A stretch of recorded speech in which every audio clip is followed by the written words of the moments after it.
원래 3월달엔 별로 그렇게 비가 오지 않는데, 그죠? 어제 온 비, 참, 많이 해갈될 거라는 생각이 들었습니다. 여러분 마음에도 하나님의 은혜가 촉촉히 내리는 오늘 하루가 되시기를 바랍니다. 찬송가 426장, 이 죄인을 완전케 하시옵고, 찬양하시면서 3월 16일 화요일 아침 기도를 하나님께 올려드립니다.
아멘.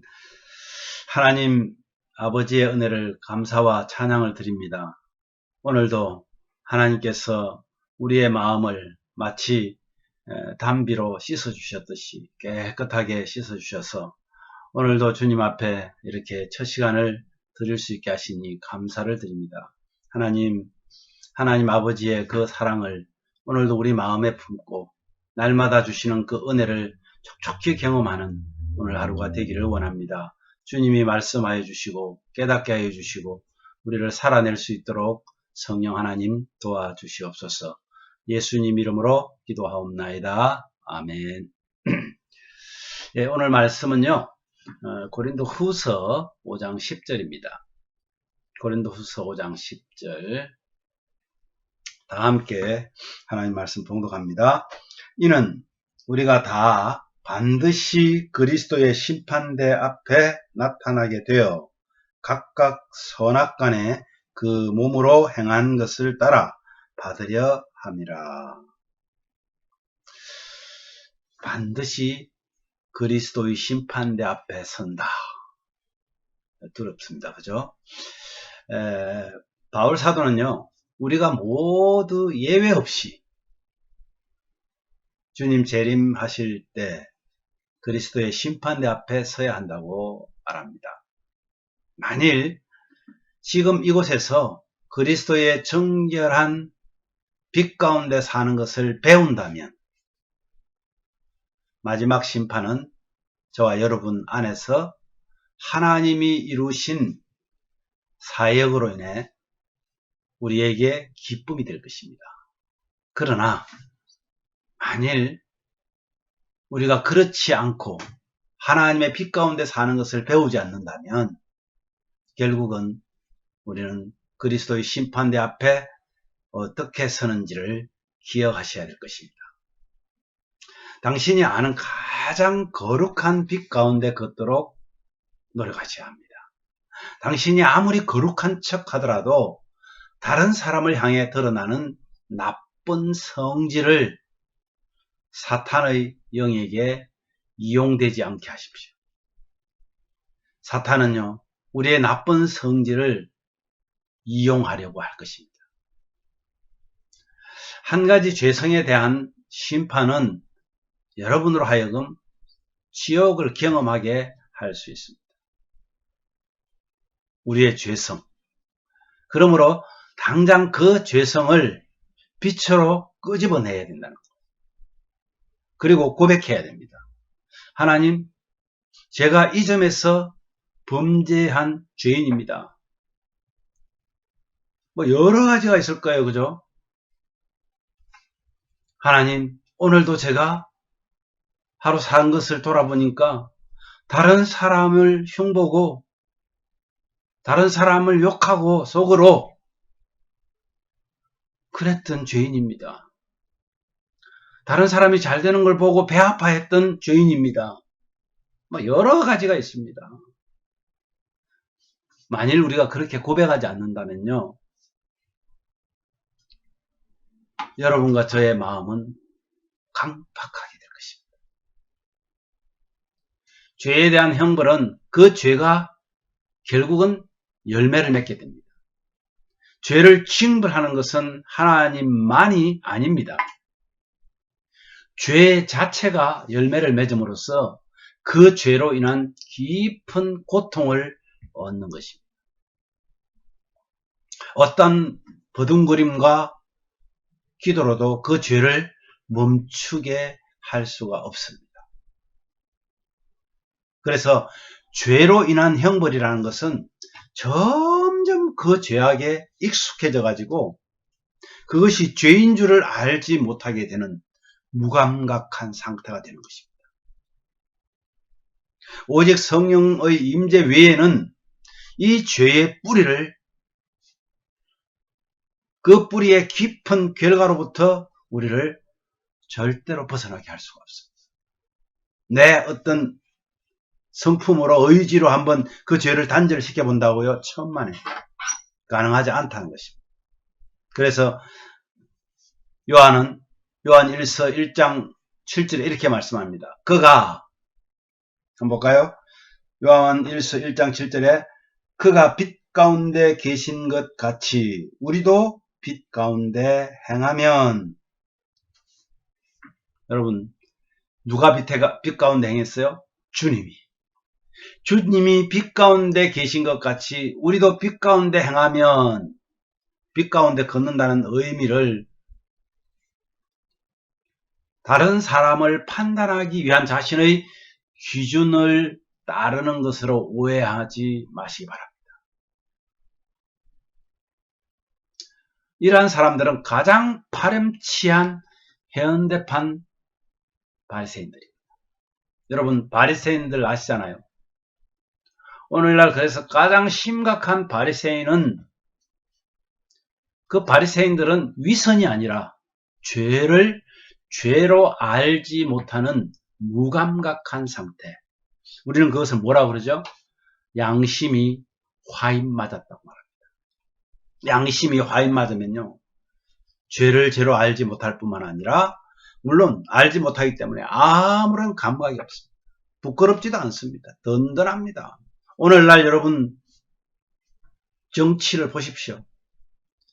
뻔뻔합니다. 내가 하는 것은 로맨스고 다른 사람이 하는 것은 죄고, 이것이 오늘날 바로 무감각한 상태가 되어버린 죄에 대한 형벌이라는 사실을 잊지 마십시오. 저는 오늘 이 말씀에 도전하기를 원합니다. 여러분, 죄는요, 처음 우리가 한번 지을 때가 가장 회개하고 돌이키기에 좋습니다. 왜 그런지 아십니까? 우리의 양심이 처음 죄를 짓고 나면 얼마나 우리의 양심이 소리치는지 모릅니다. 그러나 2번, 3번 계속해서 같은 죄를 반복하면요, 그것은 생활이 되어버립니다. 우리의 양심이 무감각해져 버립니다. 이것은 엄청난 죄에 대한 행보입니다. 그래서 챔버스 목사는 오늘 죄의 형벌이란 죄에 점점 익숙해져서 죄가 죄인 줄 알지 못하는 상태다, 그렇게 말하잖아요. 죄인임을 아는 것 자체가 복입니다. 내가 죄인이라는 것을 고백한다는 것은 복이라니까요. 아무나 그렇게 할 수가 없습니다. 주의 영이, 성령님이 우리에게 임하지 않으면 우리는 우리가 죄인인지를 깨닫지 못하게 됩니다. 성령님이 우리를 지배하시도록 죄의 형벌에서 벗어나 벗어나는 유일한 길은 성령님께서 우리에게 임재하실 뿐만 아니라 임재하신 성령님이 우리를 지배하시도록 우리의 마음을 비우지 않으면 죄의 형벌은 더욱 크게 될 것입니다. 이것을 여러분 기억하셔야 합니다. 마지막 날 주님께서 죄에 대한 그 형벌을 할 때 반드시 우리에게 묻는다는 것입니다. 심판대 앞에 서야 된다는 사실 기억하시길 바랍니다. 그래서 오늘 우리 이렇게 기도합시다. 주님, 제가 죄인임을 알게 하시니 감사합니다. 그럼에도 불구하고 죄에서 벗어나지 못하는 연약함을 도와주시옵소서. 또 하나, 빛 가운데 계신 주님을 따라 우리도 빛 가운데로 행하여 살게 하여 주시옵소서. 죄를 지으면 양심이 괴롭게 하시고 죄 때문에 잠 못 이루는 그런 형벌을 주시옵소서. 그래야만 우리가 깨닫지 않겠습니까? 하나님께 간절하게 기도하시기 바랍니다. 여러분, 위선보다 더 무서운 그것은 죄를 죄로 알지 못하는 바로 바리새인처럼 죄에 대해 무감각한 자가 되지 않게 하여 주시옵소서. 그렇게 하기 위해서 오늘도 성령님께서 우리를 지배하여 주시옵소서. 오늘날 한국과 미국의 정치인들, 양심이 이제는 죄가 죄인 줄 모르는 그들에게 성령님께서 그들을 깨우쳐 주시기를 기도해야 할 것입니다. 기도합시다.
하나님 아버지, 오늘도 우리를 돌아보면 우리를 위해서 십자가의 그 길을 걸으신 그 주님 40일간의 그 모습을 우리가 지금 묵상하면서 지나고 있는데, 내가 죄인이라는 것을 깨닫고 알게 하신 것이 우리에게 얼마나 다행스럽고 감사한 일인지 하나님 감사합니다. 그런데도 불구하고 우리는 죄에서 벗어나지 못하는 참 연약하고 부족한 죄인들입니다. 하나님 아버지, 우리의 연약함을 성령님께서 도와주시기를 원합니다. 빛 가운데 계신 주님을 따라 우리도 빛 가운데로 살아야 되는데, 그렇게 살지 못하는 저희들을 용서하여 주시고, 우리가 아버지 하나님 빛 가운데로 행할 수 있도록 날마다 말씀으로, 날마다 성령으로 저희들을 인도하여 주시옵소서. 죄를 지으면 우리의 양심이 괴로워서 잠 못 이루게 하시고, 우리의 양심이 우리를 호통치게 하시고, 그 양심 때문에 괴롭게 하여 주시옵소서. 그래서 내가 죄인이라는 것을 깨닫고 주님 앞으로 돌이킬 수 있도록 아버지 하나님, 우리 모두에게 은혜를 더하여 주시기를 간절히 원합니다. 위선보다 더 무서운 죄로 알지 못하는 바리새인들처럼 죄에 대해서 무감각한 자가 되지 않게 하여 주시옵소서. 그렇게 하기 위해서 오늘도 우리 성령님께서 우리를 지배하여 주시고, 우리와 동행하여 주시고, 우리의 양심을 건드려 주셔서 성령 하나님, 정말 주님이 원하시는 귀한 믿음에, 주님께서 원하시는 귀한 백성으로 하루하루를 우리가 살아낼 수 있도록 은혜를 더하여 주시기를 원합니다. 아버지 하나님, 정말 미국과 또 우리 한국 정치를 보면 정치인들의 양심이 완전히 무너져 버렸습니다. 죄가 죄인 줄 알지 못하고 행하고 있습니다. 주님, 그들을 막아주십시오. 그들에게 성령님께서 관여하여 주시기를 원합니다. 그래서 죄를 죄로 알고 주님 앞으로 돌이킬 수 있도록 은혜를 더하여 주시옵소서. 사랑하는 우리 성도들 가정에 오늘도 함께 하시고, 아버지, 아직도 코로나 바이러스가 성행하는 이때에 우리를 괴롭히지 못하도록 주님이 막아주시고 인도하여 주시기를 원합니다. 우리 모든 가정에 정말 하나님과 성령님과 동행하는, 주의 말씀과 동행하는 귀한 믿음의 하루가 되어지게 하여 주시옵소서. 예수님 이름으로 기도하옵나이다. 아멘.